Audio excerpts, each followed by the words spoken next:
Haleluya, haleluya. Shalom warga kerajaan. Senang sekali kembali berjumpa dengan saudara. Dimanapun saudara berada, biarlah kiranya pembelajaran Tuhan akan sempurna buat setiap kita. Nah, saudara masih dalam serial tentang keluarga.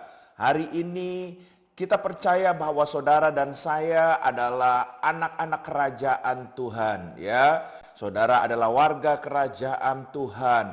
Nah, kalau kita bicara soal kewarganegaraan, saya percaya saudara setiap kita punya mandat. Ya, oleh sebab itu begitu juga pada saat kita masuk dalam pernikahan, ternyata sebagai warga kerajaan, seorang pria punya mandat tersendiri dan seorang wanita yang menjadi istri pun punya mandat kerajaan tersendiri.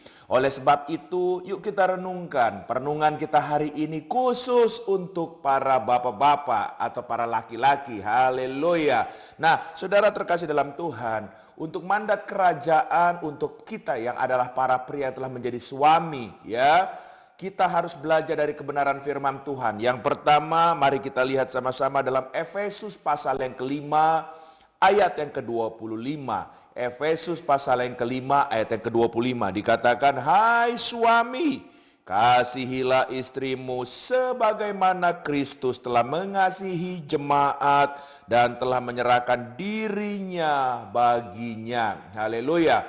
Jadi saudara terkasih dalam Tuhan, dengan jelas firman Tuhan berkata di awal, hai suami kasihilah istrimu. Mandat kerajaan buat kita para suami yang pertama adalah mengasihi pasangan kita, atau lebih tepatnya istri kita. Sudah pasti harus kita kasihi saudara, ya. Jadi saudara terkasih dalam Tuhan, ini gak bisa ditawar-tawar lagi. Ini adalah sebuah mandat kerajaan. Saudara harus mengasihi pasangan saudara. Apapun yang saudara alami bersama dengan pasangan saudara, atau saudara melihat perubahan-perubahan dalam diri istri saudara yang dulunya langsing sekarang langsung dan lain sebagainya, tetap kita harus mengasihi apa adanya. Karena kita juga gak sempurna, mungkin juga banyak perubahan berjalan dengan waktu, tapi istri kita masih tetap mengasihi kita. Oleh sebab itu, yuk kita renungkan baik-baik. Bicara soal mengasihi, tentunya kita harus mengasihi rohaninya, ya. Kita harus bawa mereka masuk dalam rencana Tuhan yang sesungguhnya, karena saudara dan saya adalah imamnya Tuhan, ya. Saudara, mari kita mengasihi istri kita untuk kita bawa mereka mendekat kepada Tuhan. Lalu apalagi saudara? Yang kedua, tentunya kalau kita bicara mengasihi fisiknya, ya. Apapun kondisinya, keberadaannya, kita tetap mengasihi dan mencintai dia dengan segenap hati kita, ya. Sebab saya percaya bahwa pasangan kita itu adalah yang terbaik yang datang dari Tuhan. Jadi kasihilah istrimu apapun keadaannya, apapun kondisinya, apapun kekurangannya. Secara fisik juga saudara terkasih dalam Tuhan, jangan kita lontarkan kata-kata yang menghinanya atau bahkan melecehkannya, itu tidak sehat. Ya, lindungi, apalagi kalau kita bicara fisik, jangan sampai ada KDRT dalam rumah tangga, ya. Jangan sampai kita mengasihi tapi ternyata di pipinya ada telapak merah tanganmu. Haleluya. Tolak dalam nama Yesus. Nah, saudara terkasih dalam Tuhan, mari kita kasihi secara fisik. Lalu kasihi juga secara emosinya, ya. Kendalikan perkataan-perkataan kita yang melukainya. Saudara, kalau bicara mengasihi, justru saudara harus berikan pujian, berikan sanjungan, berikan kata-kata yang betul-betul bisa membuatnya sukacita, menyenangkan hatinya. Dan kalau saudara bisa memberikan kata-kata menyenangkan hatinya, saudara pasti dimasakin makanan yang enak-enak terus. Haleluya. Oke, puji nama Tuhan. Mandat kerajaan yang kedua untuk kita para suami. Mari kita lihat sama-sama, ya, dalam Efesus pasal 5 ayat yang ke-23 dikatakan, karena suami adalah kepala, istri sama seperti Kristus adalah kepala jemaat. Dialah yang menyelamatkan tubuh. Bahkan di dalam 1 Korintus pasal 11 ayat yang ketiga dikatakan, tetapi aku mau supaya kamu mengetahui hal ini, yaitu kepala dari tiap laki-laki adalah Kristus. Kepala dari perempuan ialah laki-laki dan kepala dari Kristus ialah Allah. So, hari ini saudara terkasih dalam Tuhan, mandat kerajaan yang kedua untuk kita para suami, kita harus bisa memimpin rumah tangga kita, memimpin istri kita, tentunya masuk dalam rencana Tuhan yang sesungguhnya.